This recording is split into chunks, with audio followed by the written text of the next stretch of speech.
I think there's a really good opportunity to use COVID to your advantage to change your business model, in the sense that if you have got solid hygienists who really know what they're doing, and you've got some therapists in your team, actually now is the biggest, best excuse ever to change your model. Hi everybody, welcome to this Hive 5 interview with Zak Kara. He is one half of the Bournemouth Straight Teeth team, which he'll explain a bit more about, I'm sure. The other half is his wife Tash. He's been one of our clients for a while and a good friend. We thought we'd give a bit about his story, a bit about his view on what's happening in dentistry. Don't worry, it's not about boring kind of corona stuff. Hopefully it's a bit more positive, optimistic, because Zak's that type of guy. Oh, thanks.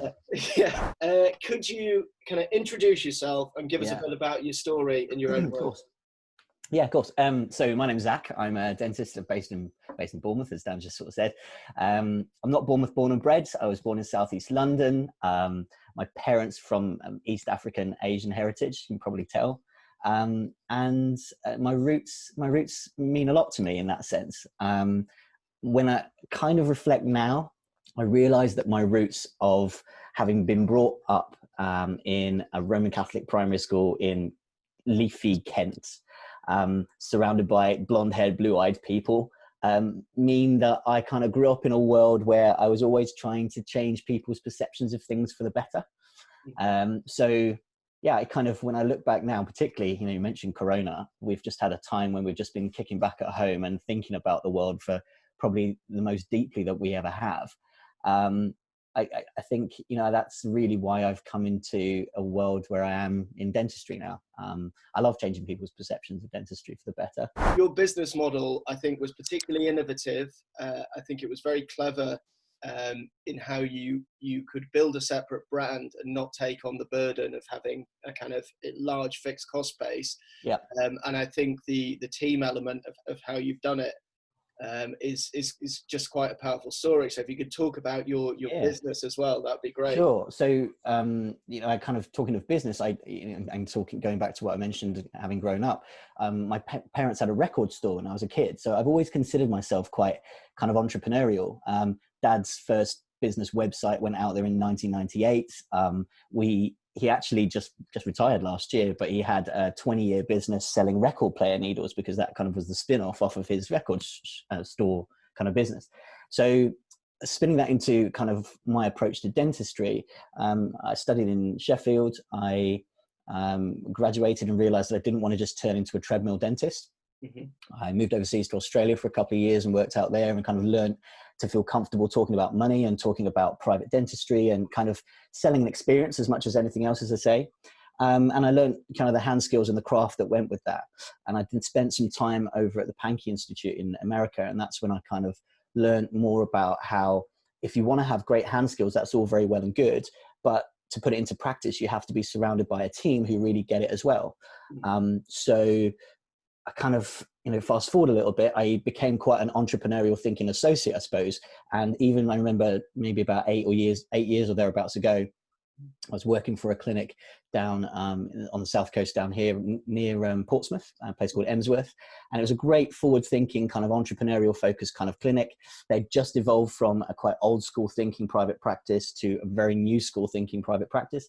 I remember putting together lots of kind of early doors videos about whitening, for example, tooth whitening, early days of Facebook.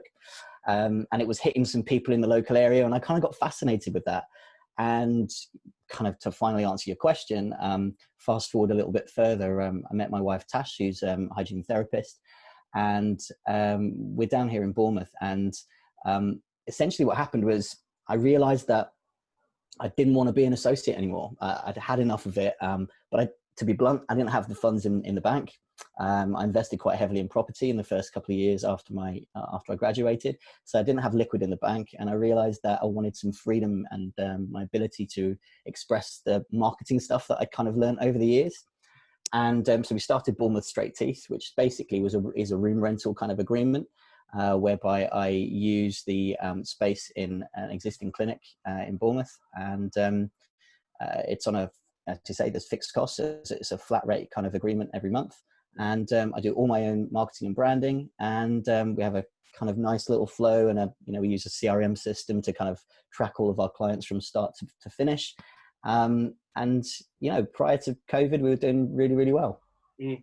Well, you were also the first person I knew of doing Zoom consults, and you were doing them ages ago. Oh, I remember getting very excited and sending you an email, Zak, you should be doing Zoom consults, and you're like, "Yep, I'm already doing it." So I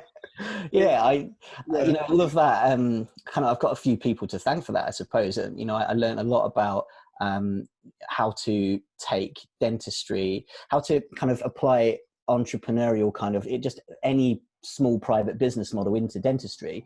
I learned a lot of that from Richard Guyver, who was a dentist I worked alongside with in Emsworth. And then, there's been some other people like Derek Uttenbrook, who's a marketeer. He's taught me a lot about Facebook marketing, about how to apply some of those concepts into dentistry.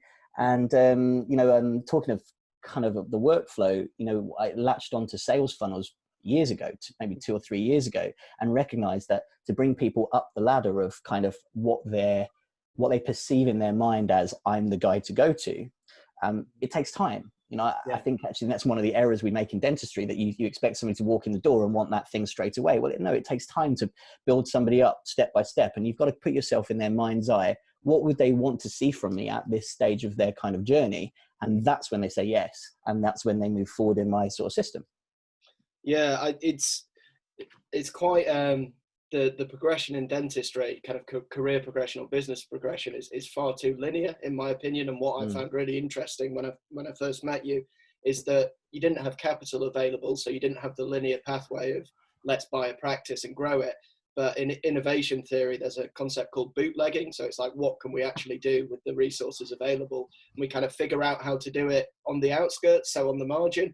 And I just thought it was a prime example of that. And actually, your sales process essentially is as, if not more, sophisticated than what I'd see in. Thanks, mate. Yeah, I love that aspect of it, and it could be argued that makes me quite, I don't know, quite. You might be listening to this thinking I'm quite sales focused. I suppose from those roots of very embarrassing if you're a dentist. Oh, I don't want to be sales focused. But do you know what?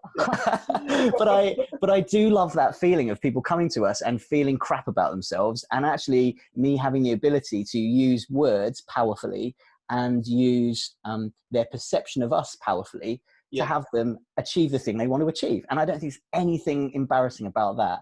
But dentistry, often we think of sales as taking advantage of somebody vulnerable, for example. And I think it's got mixed up. I say this a lot. It gets mixed up with a sell, the noun to a sell rather than to sell. In a magic trick, a sell is a negative thing because you got duped or you got conned, and it's not that at all. So anyway.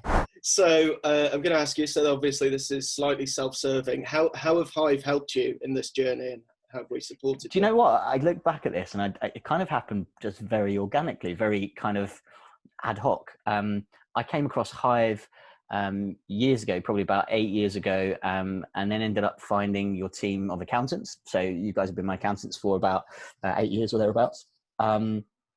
I wanted at the time to make sure I was tax planning effectively. I wanted to make sure I wasn't doing crazy things with my money. I wanted to have some capital available to invest in property, as I said I did. In recent times, that relationship has stood me in good stead with you guys because it became about trust. So I came across Johnny on a course that I was part of called the Wired Orthodontic course in Chepstow, and that was great fun. Team of people that I kind of really understand are on my level, and it's one of those things where, because Johnny became part of that and part of that tribe, he's been a part of it for years, as you know. I realized that he was on my wavelength too, and we chatted over lunch, we chatted over dinner, and it became one of those things where I went, yeah, he's a go-to guy. And we started asking some more questions, and then suddenly, I'd known of you and known of Ross for a little while, I suppose, from blogs and things that you guys have put out, and you always talk sense, but I love the way that you always would think about the macroeconomics and what the implications were on dentistry, I suppose. And to be honest, despite thinking I knew a little bit about how to read accounts and stuff like that, it wasn't alien to me to look at a balance sheet, for example, having grown up in business. But I needed you guys to be able to tell me what the real numbers meant in plain English. And I loved that. The ability to say, actually, is this a good opportunity? What do I need to do next? Where are my horizons? I love that concept when you always talk about horizon 1 and horizon 2. And actually it boils it down into where do I actually want to be myself? Forget business, forget dentistry. Where do I want to be myself in 20 years time? And then let's just work backwards from there. Yeah. Yeah, it's using it rather as a vehicle rather than an end in itself. It's actually how do you use it as a stepping stone to the next phase. Yeah. So we've spoken for about 25 minutes before this, so and maybe not some of our more wacky things we've been discussing, but do you have any predictions for the future or the future of dentistry or anything? I still feel very optimistic about everything. I've always been that kind of guy. I look for, well, kind of as we were mentioning about the evening and weekend business that I like the bootleg tub, by the way. I'm going to use that term. I like myself being the bootleg Beatles kind of thing. Not quite floppy head enough, but I think my predictions for things going forward are that there will be opportunities, particularly for entrepreneurial focused associates, smart thinking associates who see that you don't have to jump on the old school linear pathway, like you say. I think if you were 1 or 2 years qualified, for example, this is still relevant for you because there's still a journey that you can follow. But I think you have to, what I'm telling young associates who have kind of become part of my circle of people is that, you might have to, for the first couple of years, take a salaried position and learn the craft, learn what it's about to be in dentistry and actually do a bit of everything. And that involves draining the compressor and doing all the nitty gritty stuff that you have to do to run a business to become a valuable person. And there's a journey in the future. I think a sliding scale type associate position makes a lot of sense for a lot of people. I think businesses need to think a little bit, step back, look at the bigger picture. And as we've said so many times, know your numbers. Because I feel quite lucky to actually know my numbers in detail, partly because it's just literally me and my wife, doing our thing. It's very easy to know my numbers. I don't have tons of stuff that I have to worry about. And everything is contained within a, fixed cost base rather than worrying about all these extra bills and regulatory things that come my way every 5 minutes. I think if you think a little bit left field occasionally, it will make things work for you. One other thing that, by the way, along those lines, if you have got a more traditional kind of clinic, looking at the numbers as I am with some friends and colleagues who have that kind of clinic, I think there's a really good opportunity to use COVID to your advantage to change your business model, in the sense that if you have got solid hygienists who really know what they're doing and you've got some therapists in your team, actually now is the best excuse ever to change your model into that way of doing things. So a hygiene-led examination type system, for example, if you can work out the cost, the overheads for, 50 minutes or an hour type appointment, and you've got, an intraoral scanner in the room, and the hygienist that you have is trained enough to be able to guide that one appointment, and your dentist walks in for 5 or 10 minutes as part of that segment somewhere in the sort of journey, honestly, that is gold. I think that is really where the opportunity is. All of this, I love what you're saying. I don't know if you saw the second webinar Michael Cernick did for us, but he's actually he's put together, it's like a 20 module course on how to do that. And I was actually discussing with him the other day about you could do it with like an apprentice dentist, so who's learning to do it. So it's not, even though it would be Zak who would be the first dentist that learns it, to build a scalable business, you could have a system that actually trained as you went along as well. Sure, it becomes a part of that person's career journey as well, and I think there's also something to be said for creating a career pathway for that young dentist that I mentioned, who might be taking a salary at the beginning, be a sliding scale associate. Well, they might want to be a minority stakeholder in the business at some point too. And I think there's a really good transition to be had there. Forgive me. Pardon me. I really like your advice to the young associate as well. I heard something great the other day. I think it was from Michael Malice or something, that was, when you're starting out in your career, don't try and be exceptional, be reliable and predictable. So, and I was just like, that's so true. Don't try and be kind of being the hero all the time. Just make sure that your manager can predict what you're going to do, and it's reliable and it's on time and it's of good quality. And then once you've got your kind of table stakes in place, that's when you can start to actually excel in different areas. I wish someone had told me that years ago. And not just spend 18 hours grinding things out, Dan. Yeah. Final question, again, self-serving. Would you recommend Hive? Well, possibly self-serving, possibly not. Would you recommend Hive, and to who? I would definitely recommend Hive Business. Yeah, I think you guys are fantastic. Actually, I love the fact that you guys always work to your strengths individually. I mean, for example, I love the fact that there are times when you'll say, no, talk to Ross about that because he knows a lot. That's his area of expertise. We've got a great relationship with the accountancy side of things. And I've always found you just very approachable. You talk real English. And yeah, that's the thing that I love in any business. The narrative is not old school. I'm the professional. Don't come to me. Don't burden me. It's very much send me an email, talk to me like a friend, and I'll be your advisor kind of thing. And so, for example, Connor has been our accountant for the last couple of years, and he's fantastic. Yeah, I love that approach. Fantastic. Well, thanks, Zak. Thanks for giving up some time on a sunny Saturday. That's all right, my friend. But that's brilliant. Let's get out and enjoy the sun. Cheers. Cheers, Dan.